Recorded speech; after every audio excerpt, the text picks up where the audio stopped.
सोमनाथ मंदिर, इसकी कहानी ना वाकई बहुत असाधारण है।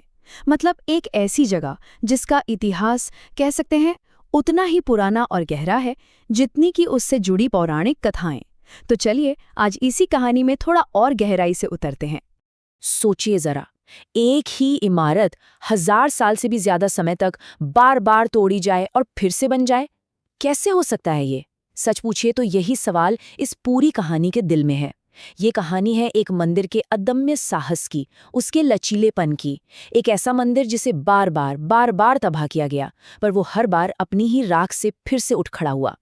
तो इस सफर में हम कहाँ जाएंगे? सबसे पहले बात होगी चंद्रमा के स्वामी यानी इसकी पौराणिक शुरुआत की।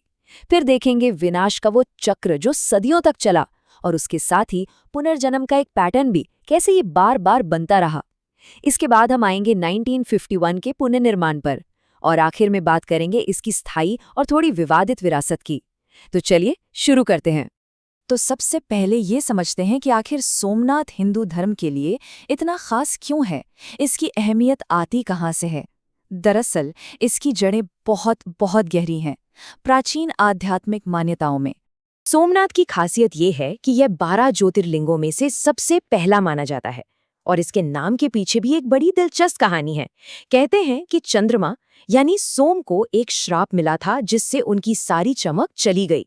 अपनी वो खोई हुई चमक वापस पाने के लिए उन्होंने इसी जगह पर पवित्र सरोवर में स्नान किया और शिव की तपस्या की, और बस तभी से ये जगह सोमनाथ कहलाई, मतलब सोम के नाथ या चंद्रमा के स्वामी। और देखिए, ये सिर्फ कोई लोक कथा नहीं है। शिव पुराण जैसे हमारे पवित्र ग्रंथों में भी जब ज्योतिर्लिंगों की गिनती होती है तो सोमनाथ का नाम सबसे पहले आता है, सबसे ऊपर। इससे पता चलता है कि इसका धार्मिक महत्व कितना गहरा और पुराना है। चलिए अब कहानी के उस हिस्से की तरफ बढ़ते हैं जो सोमनाथ को सच में असाधारण बनाता है। वो है विनाश और हमलों का वो लंबा दर्दनाक सिलसिला जिसका इस मंदिर ने सदियों तक सामना किया। ये तारीखें देखिए, एक हैरान कर देने वाला पैटर्न दिखता है। 1026 में महमूद गजनवी का वो कुख्यात हमला, फिर 1299 में अलाउद्दीन खिलजी की सेना ने इसे लूटा, 1395 में दिल्ली सल्तनत के जफर खान ने इसे तोड़ा, और ये सिलसिला चलता रहा 1706 में मुगल बादशाह औरंगजेब के आदेश तक। मतलब बार बार इसे निशाना बनाया गया, लूटा गया और तबाह कर दिया गया। 2 करोड़ दीनार, सोच सकते हैं? ये वो रकम है जो सिर्फ महमूद गजनवी ने 1026 में एक ही हमले में यहाँ से लूटी थी। इससे आप अंदाज़ा लगा सकते हैं कि उस जमाने में ये मंदिर कितना ज्यादा समृद्ध और भव्य रहा होगा। तो सवाल उठता है कि ये हमले क्यों हुए? क्या सिर्फ लूटपाट के लिए? खैर, उस वक्त के एक जाने माने इतिहासकार अल बिरूनी ने लिखा था कि महमूद के हमलों का मकसद सिर्फ दौलत लूटना नहीं था, बल्कि उसके पीछे मूर्ति पूजा के खिलाफ एक वैचारिक सोच भी थी। लेकिन ये कहानी सिर्फ तबाही की नहीं है। हर बार जब इसे तोड़ा गया तो इसे फिर से बनाने की एक नई कहानी शुरू हुई।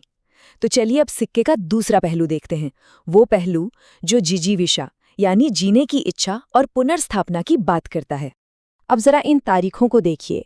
हमने पहले तबाही की तारीखें देखी, और अब ये हैं दोबारा बनाने की तारीखें। 1169 के आसपास राजा कुमारपाल ने इसे पत्थर से बनवाया। फिर 1308 में राजा महीपाल प्रथम ने, 1783 में रानी अहिल्याबाई होलकर ने पास में एक नया मंदिर बनवाया। तो जब आप इन दोनों टाइमलाइन को साथ साथ रखते हैं ना, तो एक जबरदस्त कहानी उभर कर सामने आती है। हर तबाही के बाद कोई ना कोई राजा, रानी या भक्त इसे फिर से बनाने का बीड़ा उठा लेता था। ये इस जगह की अदम्य भावना को दिखाता है। और जानते हैं, इस पूरे इतिहास में कुछ बड़े ही दिलचस्प और थोड़े हैरान करने वाले किस्से भी हैं। ऐसा ही एक किस्सा है सोमनाथ के मशहूर दरवाजों का। ये किस्सा बड़ा मजेदार है। हुआ ये कि 1842 में British governor general Lord Ellenborough ने अपनी सेना को हुक्म दिया कि वो अफगानिस्तान जाकर महमूद गजनवी की कब्र से सोमनाथ के दरवाजे वापस लेकर आएं। सेना दरवाजे ले भी आई, लेकिन जब जांच हुई तो पता चला कि अरे, ये दरवाजे तो चंदन के हैं ही नहीं, ये तो देवदार की लकड़ी के हैं। और तो और इनका डिजाइन भी गुजराती या भारतीय नहीं था। वो दरवाजे आज भी आगरा के किले में रखे हैं। इससे पता चलता है कि सोमनाथ की कहानी का असर कितना गहरा था कि अंग्रेज भी इससे अछूते नहीं रहे। तो अब हम आते हैं मंदिर के सबसे हालिया और शायद सबसे अहम पुनर्निर्माण पर। वो पुनर्निर्माण जो आज़ाद भारत के जन्म के साथ ही शुरू हुआ था। ये पुनर्निर्माण सिर्फ एक इमारत को दोबारा खड़ा करना नहीं था, ये एक तरह से नए भारत की इच्छा शक्ति का प्रतीक था। इसकी कहानी कुछ ऐसे आगे बढ़ी।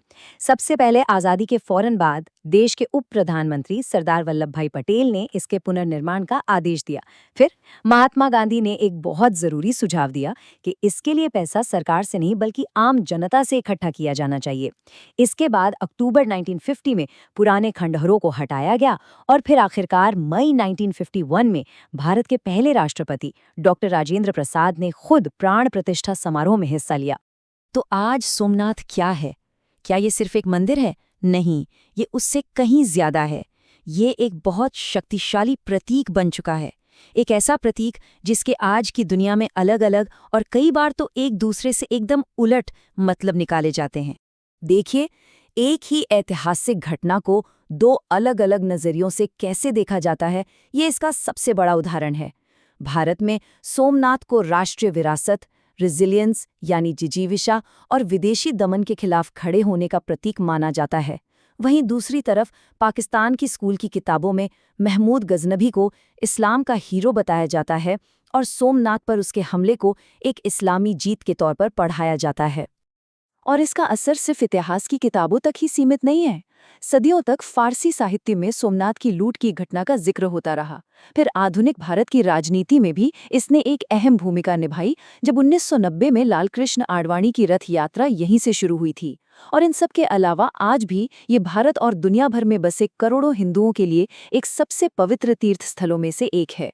मतलब इतिहास की वो गूंज आज भी हमारे विश्वास, हमारी पहचान और हमारी राजनीति को प्रभावित करती है। तो आखिर में हम घूम फिर कर उसी सवाल पर वापस आते हैं कि इतिहास के किसी हिस्से को फिर से बनाने का आखिर मतलब क्या होता है। सोमनाथ की कहानी सिर्फ पत्थर और गारे की कहानी नहीं है। ये कहानी है यादों की, पहचान की और इस बड़े सवाल की कि हम अपने अतीत को याद कैसे रखते हैं, उसे दोबारा कैसे गढ़ते हैं और आने वाले कल के लिए उसके क्या मायने निकालते हैं।